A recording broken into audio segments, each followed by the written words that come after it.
বৃহস্পতিবার বিধানসভার অধিবেশনে শুরুতেই অধ্যক্ষ বিমান বন্দ্যোপাধ্যায় রাজ্যপালের পাঠানো বার্তা পড়ে শোনান। রাজ্যপালের বাজেট ভাষণকে রাজ্য বিধানসভায় ধন্যবাদ জ্ঞাপন করায় রাজ্যপাল এই বার্তা পাঠান বলে অধ্যক্ষ বিমান বন্দ্যোপাধ্যায় জানান।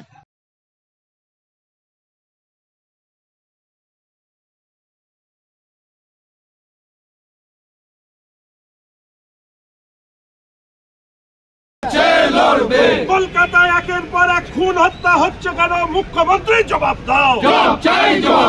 কলকাতাকে আতঙ্ক নগরীতে পরিণত করা হলো কেন? মুখ্যমন্ত্রী জবাব দাও। কলকাতায় বৃদ্ধ বৃদ্ধারা নিরাপত্তাহীনতায় ভুগছে কেন? মুখ্যমন্ত্রী জবাব দাও। মুখ্যমন্ত্রীকে জানাই ধিক ধিক ধিক্কার। মুখ্যমন্ত্রীকে জানাই ধিক ধিক ধিক্কার। কলকাতায় বৃদ্ধ বৃদ্ধাদের উপর আক্রমণ হচ্ছে কেন? মুখ্যমন্ত্রী জবাব দাও।